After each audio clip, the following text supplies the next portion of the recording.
Hello అండి, అందరికీ నమస్తే. Welcome to my channel. Telangana రైతులకు సంబంధించి ఒక మంచి good news. Rythu Bharosa payment అనేది ఎవరికైతే ఇంతవరకు అమౌంట్ అనేది చేరలేదో వారందరికీ కూడా మార్చ్ 31వ తేదీ లోపల ఖాతాలకు జమ చేస్తాము అని చెప్పి సీఎం రేవంత్ రెడ్డి గారు అసెంబ్లీలో అయితే ప్రకటించారండి. సో దానికి సంబంధించి వచ్చినటువంటి అప్డేటెడ్ ఇన్ఫర్మేషన్ నేను మీకు ఈ వీడియోలో అయితే తెలియజేస్తాను. సో ఇప్పటి వరకు తెలంగాణ గవర్నమెంట్ 3 ఎకరాలకు సంబంధించి రైతులకైతే అమౌంట్ని అయితే విడుదల చేసిందనమాట. సో 5 ఎకరాల లోపు ఉన్నటువంటి వాళ్ళకి కూడా ఈ మార్చ్ 31వ తేదీ లోపల ఈ యొక్క అమౌంట్ అనేది రిలీజ్ చేస్తామని చెప్తున్నారు. అలానే సో రైతు కూలీలకు సంబంధించి ఇందిరమ్మ ఆత్మీయ భరోసా పథకానికి సంబంధించిన డబ్బులు కూడా విడుదల చేస్తామని చెప్తున్నారండి. అయితే పూర్తి వివరాలు ఈ వీడియోలో తెలుసుకుందాం. అసెంబ్లీలో నిన్న జరిగినటువంటి ఇన్ఫర్మేషన్ బేస్ చేసుకొని, అదేవిధంగా న్యూస్ పేపర్లో పబ్లిష్ అయినటువంటి ఇన్ఫర్మేషన్ తీసుకొని అయితే నేను మీకు ఈ వీడియో అయితే చేయడం జరిగింది. అర్థం చేసుకోగలరు. అలానే లైక్ చేయడం మాత్రం మర్చిపోవండి. ఇలాంటి అప్డేట్స్ వరకు మన ఛానల్ని సబ్స్క్రైబ్ చేసుకోండి, ఓకేనా. శ్రీ రేణుకా ఎల్లమ్మ తల్లి ఆశీస్సులతో జ్యోతిష్యం చెప్పబడును. ముఖ్యంగా వశీకరణానికి సంబంధించి గురూజీ గారు ప్రత్యేకమైన పూజనైతే చేస్తామని చెప్తున్నారండి. పెళ్లి సమస్యలు, ప్రేమ సమస్యలు, ఉద్యోగపరంగా మీరు ట్రై చేస్తున్నా కానీ జాబ్ రాకపోవడము, భార్యాభర్తల మధ్య సమస్యలు, విడాకులు, నాగఘోషం, ఇలా ఏ సమస్య ఉన్నా కానీ గురూజీ గారు ఫోన్ ద్వారా మీకు జ్యోతిష్యం అయితే చెప్తామని చెప్తున్నారండి. మీ జాతక రీత్యా ఏమైనా సమస్యలు ఉన్నా కానీ మీరు అనుకున్నది జరగకపోవచ్చు అనమాట. ఒకసారి కాల్ చేయండి. స్క్రీన్ మీద కనిపిస్తున్నటువంటి నెంబర్కి మీకు ఇంట్రెస్ట్ కనుక ఉన్నట్లయితే తప్పకుండా గురూజీ గారు మీ యొక్క సమస్య పరిష్కార మార్గాన్ని అయితే తెలియజేస్తారు. కాల్ చేయాల్సినటువంటి నెంబర్ 9959190566. ఈ నెంబర్కి ఇప్పుడే కాల్ చేయండి. సో ఫ్రెండ్స్, ఇక వివరాల్లో కనుక వచ్చినట్లయితే ముఖ్యంగా సో ఇక్కడ వచ్చినటువంటి అప్డేటెడ్ ఇన్ఫర్మేషన్ అయితే మీరు ఇక్కడ చూసుకోవచ్చు. సో రైతులకైతే గుడ్ న్యూస్ చెప్పారండి. అసెంబ్లీలో ప్రకటించారనమాట రేవంత్ రెడ్డి గారు. సో ఏం చెప్పారనేది మనం ఇప్పుడు చూద్దాము. సో ఇక్కడ చూడండి, నెలాఖరు నాటికి రైతు భరోసా పూర్తి అని చెప్తున్నారనమాట.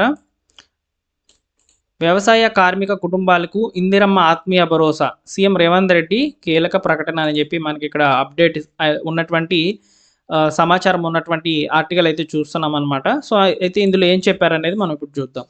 రాష్ట్రంలో ఏ ఒక్క రైతు కూడా రైతు భరోసా, ఇందిరమ్మ ఆత్మీయ భరోసా ఆర్థిక సాయం కోసం ఆందోళన చెందాల్సిన అవసరం లేదని రాష్ట్ర ముఖ్యమంత్రి రేవంత్ రెడ్డి స్పష్టమైన భరోసా అయితే ఇచ్చారు.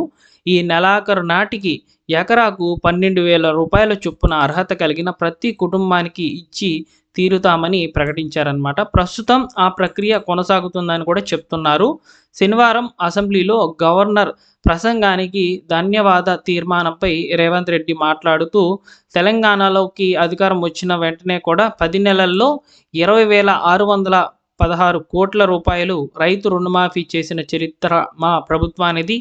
ఈ దేశ చరిత్రలోనే ఏ రాష్ట్రంలోనూ మొదటి 10 నెలలు ఇంత రుణమాఫీ అయితే చేయలేదు. మేము రైతులను రుణ విముక్తులను చేస్తున్నాం, రైతులకు స్వేచ్ఛను ఇస్తున్నామని చెప్తున్నారనమాట.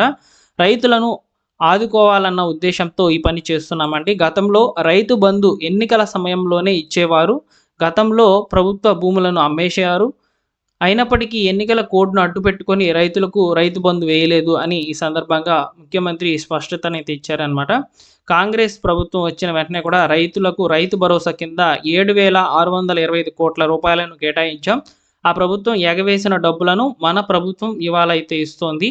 తొలి 3 నెలల్లోనే వేశాం అని చెప్తున్నారనమాట. అప్పట్లో 10,000 ఇచ్చేవారు, ఇప్పుడు మేము 12,000 రూపాయలకి అయితే ఇస్తున్నామని చెప్తున్నారనమాట. మార్చ్ 31లోగా డబ్బును మొత్తం వేసే విధంగా భావిస్తున్నాం. సో అంతేకాదు, గ్రామాల్లో దళితులు, గిరిజనులు, బలహీన వర్గాలకు భూములు అయితే లేవు. దీంతో వారికి ప్రభుత్వం భరోసా పథకం అయితే ఇవ్వలేకపోతుంది. భూమి లేని నిరుపేదల గురించి కూడా ఆలోచిస్తున్నాము.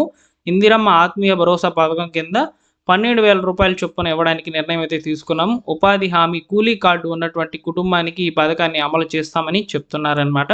అయితే ఈ యొక్క ఇందిరమ్మ ఆత్మీయ భరోసా పథకం అనేది ఆల్రెడీ ఉందండి. సో అయితే ఈ యొక్క ఇందిరమ్మ ఆత్మీయ భరోసా పథకం ద్వారా కేవలం ఎవరైతే ఉపాధి హామీ కార్డు, జాబ్ కార్డు, 100 రోజుల పని, కరువు పని ఇలా పిలుచుకోబడేటువంటి ఈ పథకానికి ఎవరైతే వెళ్తూ ఉంటారో వాళ్ళు వెళ్ళినటువంటి వాళ్ళు 20 రోజులు తప్పనిసరిగా హాజరు కనుక ఉన్నట్లయితే వారికి ఇందిరమ్మ ఆత్మీయ భరోసా పథకానికి సంబంధించిన డబ్బులైతే క్రెడిట్ అవుతాయని చెప్పి గతంలోనే చెప్పడం జరిగిందనమాట. ఇప్పుడు రీసెంట్‌గా రైతు భరోసా పథకానికి సంబంధించి కూడా భూమి కలిగినటువంటి రైతులకు 5 ఎకరాల వరకు అమౌంట్ అనేది ఈ నెల 31వ తేదీ లోపల రైతుల యొక్క ఖాతాలకు వేస్తామని కూడా ఈ సందర్భంగా చెప్తున్నారనమాట. సో, ప్రస్తుతానికి ఈ అప్డేట్స్ అయితే రావడం జరిగిందండి. మీకు ఈ సమాచారం నచ్చినట్లయితే లైక్ చేసి మన ఛానల్ సబ్స్క్రైబ్ చేసుకోండి. రైతులకు సంబంధించి వచ్చేటువంటి అప్డేట్స్ అన్నీ కూడా తెలియచేయడం జరుగుతుంది. Thank you for watching.